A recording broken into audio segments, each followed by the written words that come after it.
Alors, tout part, tu l'as dit, de cette assemblée générale convoquée pour aujourd'hui 11 heures. Et du coup, deux des trois administrateurs les plus importants, ceux qui contrôlent 87% de l'OL, votent. Alors ça, c'est totalement logique, réglementaire, obligatoire, dimanche. Donc, ils font passer leur vote par correspondance. Le troisième homme, le troisième administrateur, est un petit peu agacé par ces votes. Et ce troisième administrateur, c'est le patron des deux autres. Et ce troisième, c'est John Textor. Qu'est-ce qu'il décide? Eh ben, il décide de partir dans un putsch. Il va débarquer les deux administrateurs qui viennent de voter. Il décide donc qu'ils sont révoqués. Donc, leurs votes ne sont pas légaux. Et tout ça, il le dit par mail à l'OL, donc à Michel Kang et à Michael Gerlinger dans la nuit de dimanche à lundi. Donc, vous imaginez lundi matin la sidération du bord de lyonnais qui entre à ce moment-là en résistance, qui consulte un petit peu ses avocats. Et les avocats regardent et ils cherchent une faille et ils la trouvent rapidement parce que John Textor a oublié un détail, c'est qu'il a oublié de demander à son banquier Ares l'autorisation de procéder à cette manœuvre. Eh bien oui, parce que il aurait dû le savoir, lui l'Américain, qu'il dépendait de l'argent du banquier, de son prêteur qui a le vrai pouvoir. Et du coup, la nuit dernière, la réplique est sanglante d'Ares avec un courrier où la deuxième ligne est signifiée la phrase suivante: la révocation de John Charles Textor en tant que directeur de la compagnie avec effet immédiat. C'est donc l'arroseur arrosé, celui qui voulait débarquer. Eh ben, est débarqué, le coup d'État fait long feu. L'OL est passé, messieurs, à côté d'une nouvelle tempête parce que vous imaginez que, bien évidemment, John Textor voulait arriver aujourd'hui physiquement à Lyon pour une motion de censure, comme on dirait en France, et dingue. débarquer donc Michel Kang et Michael Gerlinger. Donc Michel Kang a sauvé, on va dire, une deuxième fois l'OL. Ça, c'était avant 9h, avant 11h ce matin. Et ensuite, l'Assemblée générale, comme on dit, après la tempête, le calme. L'Assemblée générale a pu se dérouler tranquillement avec deux moments symboliques. Les actionnaires minoritaires ont voté contre la rétribution de John Textor. Eh bien oui, parce qu'il y a quand même, messieurs, 2 millions d'euros pour sa société, pour les frais de gestion, et donc 30 000 euros pour lui directement. Donc il va quand même toucher de l'argent.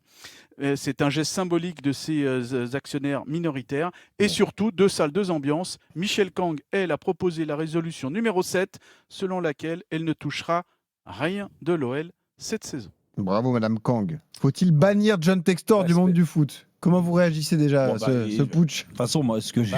Mais oui, bien sûr. Je précise juste qu'il nous dit que c'est tout faux, ce que j'ai écrit. Ah oui, alors lui, il contredit cette version, mais bon. Voilà. De toute façon, il n'arrête pas de contredire. Nous quand on l'a fait longuement, très longuement, où il nous a limite bien endormis. Il nous a dit qu'on était un tabloïd. Qu'on était des tabloïds et que ceci, cela. C'est que de l'esbrouf, ce mec. Je sais pas, vas-y, Jean-Pierre.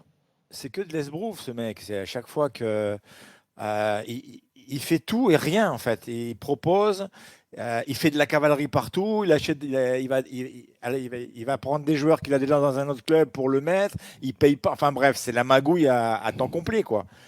Et là, tu reviens à Lyon, tu les remets dans le même bordel que l'année dernière. C'est incroyable. Incroyable. Dugas, c'est tout ce que tu détestes. Non, mais tout ce qu'on déteste tous, on est des amoureux du football sur le plateau, voilà. J'espère que c'est la dernière fois qu'on parle de ce type, voilà, sincèrement. Et moi, ce qui m'épate toujours dans ce genre de truc, c'est que ces gens qui sont censés être des gens plutôt brillants, qui ont réussi dans les affaires, c'est-à-dire que le mec, il a réussi quand même à se faire prêter 480 millions d'euros par Arès. C'est-à-dire que moi, j'aimerais beaucoup connaître le mec de chez Arès, quoi. Dire, t'as prêté à ce guignol 480 millions d'euros. Non, mais le mec, et puis, t'as raison. Moi, c'est toujours ça qui m'épate, ces gens qui sont brillants, qui sont chefs d'entreprise, qui ont monté des fortunes, des milliards et des milliards, et tu te dis, mais les mecs, c'est des génies. Ah non, mais c'est des génies. Puis une nouvelle fois, moi, ce qui me fait le plus mal, c'est qu'après, ces gens-là s'étonnent et arrivent avec des grandes paroles à te dire, oui, je comprends pas que les Lyonnais ne m'aiment pas, tu vois. Ou à Bordeaux, Lopez qui te dit, je comprends pas que les Bordelais ne m'aiment pas, ne m'apprécient pas, je sais plus quoi faire pour être apprécié. Ouais, j'aime le club. Ils sont toujours pleins de phrases comme ça, tu sais. Alors, il a failli un coup racheter Lille, après il a fallu racheter Marseille, après il a racheté lui.